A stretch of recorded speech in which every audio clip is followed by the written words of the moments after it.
بسم الله الرحمن الرحيم. الرحمن علم القرآن خلق الإنسان علمه البيان.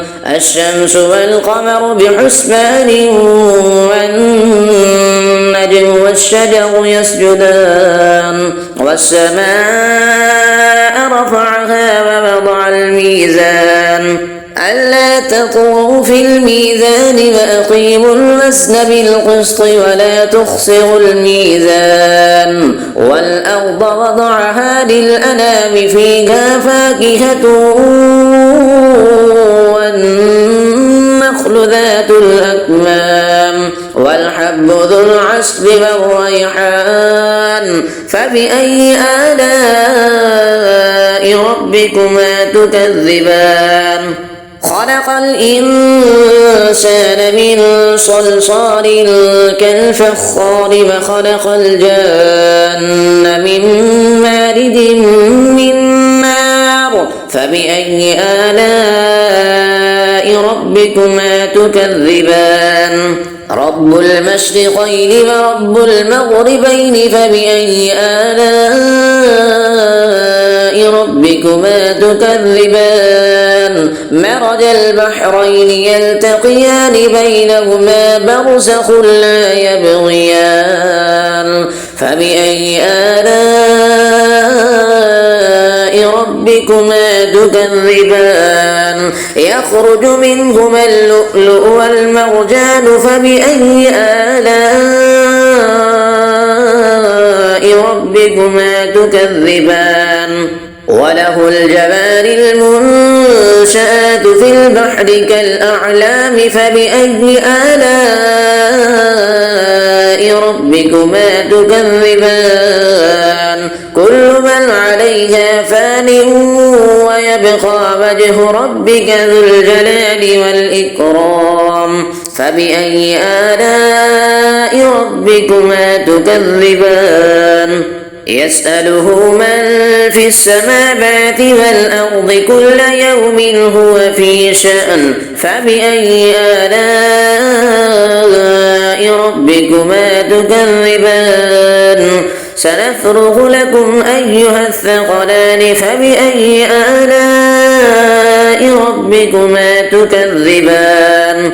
يا معشر الجن والإنس إن استطعتم أن تنفذوا من أقطار السماوات والأرض فانفذوا لا تنفذون إلا بسلطان. فبأي آلاء ربكما تكذبان؟ يرسل عليكما شواظ من نار ونحاس فلا تنتصران. فبأي آلاء ربكما تكذبان؟ فإذا انشقت السماء فكانت وردة كالدهان. فبأي آلاء ربكما تكذبان؟ فيومئذ لا يسأل عن ذنبه إنس ولا جان. فبأي آلاء ربكما تكذبان؟ يعرف المجرمون بسيماهم فيؤخذ بالنواصي والأقدام. فبأي آلاء ربكما تكذبان؟ هذه جهنم التي يكذب بها المجرمون يطوفون بينها وبين حميم آن. فبأي آلاء ربكما تكذبان؟ ولمن خاف مقام ربه جنتان. فبأي آلاء ربكما تكذبان؟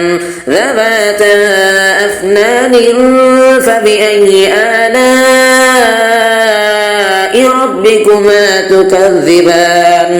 فيهما عينان تجريان فبأي آلاء ربكما تكذبان فيهما من كل فاكهة زوجان فبأي آلاء ربكما تكذبان متكئين على فرش بطائنها من استبرق وجنى الجنتين دان فبأي آلاء ربكما تكذبان فيهن قاصرات الطرف لم يطمثهن إنس قبلهم ولا جان فبأي آلاء ربكما تكذبان كأنهن الياقوت والمرجان فبأي آلاء ربكما تكذبان هل جزاء الإحسان إلا الإحسان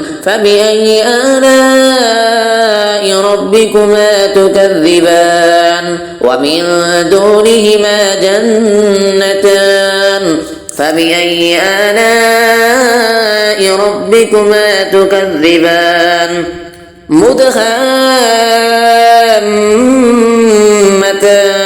فبأي آلاء ربكما تكذبان فيهما عينان نضاختان فبأي آلاء ربكما تكذبان فيهما فاكهة ونخل ورمان فبأي آلاء ربكما تكذبان فيهن خيرات حسان فبأي آلاء ربكما تكذبان حور مقصورات في القيام فبأي آلاء ربكما تكذبان لم يطمثهن إنس قبلهم ولا جان فبأي آلاء ربكما تكذبان متكئين على رفرف خضر وعبقري حسان فبأي آلاء ربكما تكذبان تبارك اسم ربك ذي الجلال والإكرام صدق الله العظيم بسم الله الرحمن الرحيم ياسين والقرآن الحكيم إنك لمن المرسلين على صراط مستقيم تنزيل العزيز الرحيم لتنذر قوما ما أنذر آباؤهم فهم غافلون لقد حق القول على أكثرهم فهم لا يؤمنون إنا جعلنا في أعناقهم أغلالا فهي إلى الأذقان فهم مقمحون وجعلنا من بين أيديهم سدا ومن خلفهم سدا فأغشيناهم فهم لا يبصرون وسواء عليهم أنذرتهم أم لم تنذرهم لا يؤمنون إنما تنذر من اتبع الذكر وخشي الرحمن بالغيب فبشره بمغفرة وأجر كريم إنا نحن نحيي الموتى ونكتب ما قدموا وآثارهم وكل شيء أحصيناه في إمام مبين واضرب لهم مثلا أصحاب القرية إذ جاءها المرسلون إذ أرسلنا إليهم اثنين فكذبوهما فعززنا بثالث فقالوا إنا إليكم مرسلون قالوا ما أنتم إلا بشر مثلنا وما أنزل الرحمن من شيء إن أنتم إلا تكذبون قالوا ربنا يعلم إنا إليكم لمرسلون وما علينا إلا البلاغ المبين قالوا إنا تطيرنا بكم لئن لم تنتهوا لنرجمنكم وليمسنكم منا عذاب أليم قالوا طائركم معكم أئن ذكرتم بل أنتم قوم مسرفون وجاء من أقصى المدينة رجل يسعى قال يا قوم اتبعوا المرسلين اتبعوا من لا يسألكم أجرا وهم مهتدون وما لي لا أعبد الذي فطرني وإليه ترجعون أأتخذ من دونه آلهة إن يردني الرحمن بضر لا تغن عني شفاعتهم شيئا ولا ينقذون إني إذا لفي ضلال مبين إني آمنت بربكم فاسمعون قيل ادخل الجنة قال يا ليت قومي يعلمون بما غفر لي ربي وجعلني من المكرمين وما أنزلنا على قومه من بعده من جند من السماء وما كنا منزلين إن كانت إلا صيحة واحدة فإذا هم خامدون يا حسرة على العباد ما يأتيهم من رسول إلا كانوا به يستهزئون ألم يروا كم أهلكنا قبلهم من القرون أنهم إليهم لا يرجعون وإن كل لما جميع لدينا محضرون وآية لهم الأرض الميتة أحييناها وأخرجنا منها حبا فمنه يأكلون وجعلنا فيها جنات من نخيل وأعناب وفجرنا فيها من العيون ليأكلوا من ثمره وما عملته أيديهم أفلا يشكرون سبحان الذي خلق الأزواج كلها مما تنبت الأرض ومن أنفسهم ومما لا يعلمون وآية لهم الليل نسلخ منه النهار فإذا هم مظلمون والشمس تجري لمستقر لها ذلك تقدير العزيز العليم والقمر قدرناه منازل حتى عاد كالعرجون القديم لا الشمس ينبغي لها أن تدرك القمر ولا الليل سابق النهار وكل في فلك يسبحون وآية لهم أنا حملنا ذريتهم في الفلك المشحون وخلقنا لهم من مثله ما يركبون وإن نشأ نغرقهم فلا صريخ لهم ولا هم ينقذون إلا رحمة منا ومتاعا إلى حين وإذا قيل لهم اتقوا ما بين أيديكم وما خلفكم لعلكم ترحمون وما تأتيهم من آية من آيات ربهم إلا كانوا عنها معرضين وإذا قيل لهم أنفقوا مما رزقكم الله قال الذين كفروا للذين آمنوا أنطعم من لو يشاء الله أطعمه إن أنتم إلا في ضلال مبين ويقولون متى هذا الوعد إن كنتم صادقين ما ينظرون إلا صيحة واحدة تأخذهم وهم يخصمون فلا يستطيعون توصية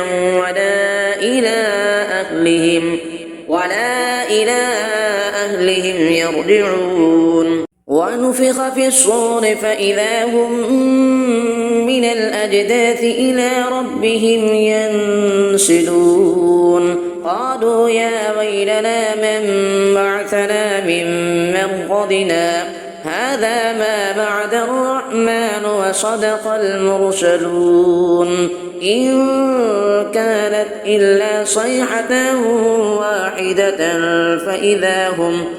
فإذا هم جميع لدينا محضرون فاليوم لا تظلم نفس شيئا ولا تجزون إلا ما كنتم تعملون إن أصحاب الجنة اليوم في شغل فاكهون هم وأزواجهم في ظلال على الأرائك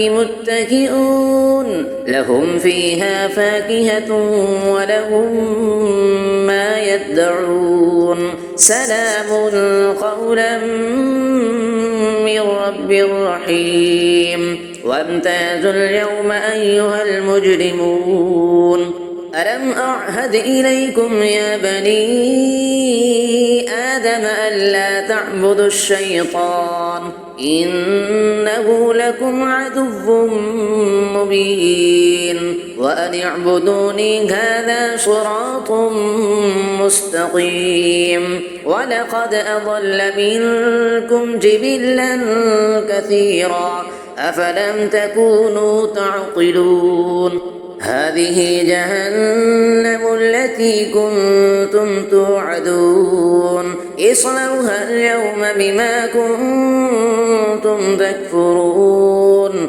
اليوم نختم على أفواههم وتكلمنا أيديهم وتشهد أرجلهم بما كانوا يكسبون ولو نشاء لطمسنا على أعينهم فاستبقوا الصراط فأنى يبصرون ولو نشاء لمسخناهم على مكانتهم فما استطاعوا مضيا ولا يرجعون ومن نعمره ننكسه في الخلق أفلا يعقلون وما علمناه الشعر وما ينبغي له إن هو إلا ذكر وقرآن مبين لينذر من كان حيا ويحق القول على الكافرين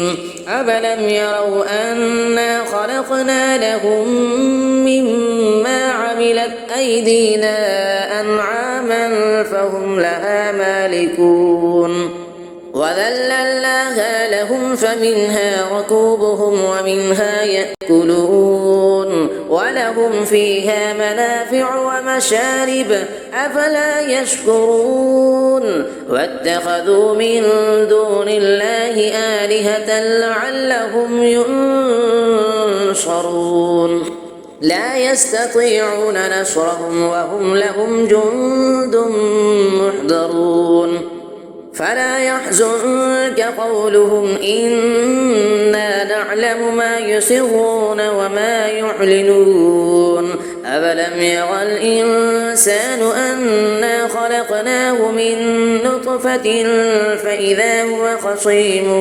مبين فضرب لنا مثلا ونسي خلقه قال من يحيي العظام وهي رميم قل يحييها الذي أنشأها أنشأها أول مرة وهو بكل خلق عليم.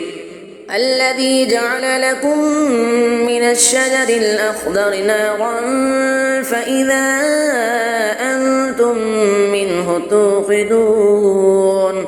أفليس الذي خلق السماوات والأرض بقادر على أن يخلق مثلهم بلى وهو الخلاق العليم. إنما أمره إذا أراد شيئا أن يقول له كن فيكون.